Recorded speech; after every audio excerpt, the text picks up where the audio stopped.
নমস্কার বন্ধুরা, চলে এলাম আজকে দুপুরের রান্নার ভিডিও নিয়ে। প্রথমেই দেখিয়ে দিই, এইটা একটা ভর্তা করেছি। আলু, উচ্ছে, বেগুন, শুকনো লঙ্কা দিয়ে ভর্তাটা বানিয়েছি। সেদ্ধ করে সর্ষের তেল মাখিয়ে, নুন আর সর্ষের তেল মাখিয়ে ভর্তাটা বানিয়েছি। আর হচ্ছে কাঁচকলা, পেঁপে, ঝিঙে ডাঁটা, মাছ দিয়ে ঝোল। ঝোলটা খুবই কালো হয়েছে দেখতে পাচ্ছ, কারণ আমি লোহার কড়াইতে রান্না করি। মাছ আছে এর মধ্যে, একটু বেশি ফুটলেই না আয়রনটা পুরো চলে আসে।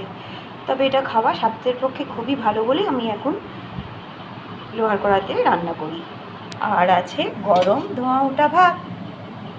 এই হলো আমার আজকের রেসিপি। খুব সাধারণ, তবে মাঝে মাঝে সাধারণ খাবার খাওয়া কিন্তু খুব ভালো। খেলে শরীর অন্তত ভালো থাকে। কিন্তু এই কড়াইয়ের এই ঝোলের রঙটা দেখে কিন্তু তোমরা উল্টোপাল্টা কমেন্ট করো না প্লিজ। আবার এর মধ্যে কাঁচকলাও আছে, সব কিছু আয়রন এই ঝোলের মধ্যে ঢুকে গেছে।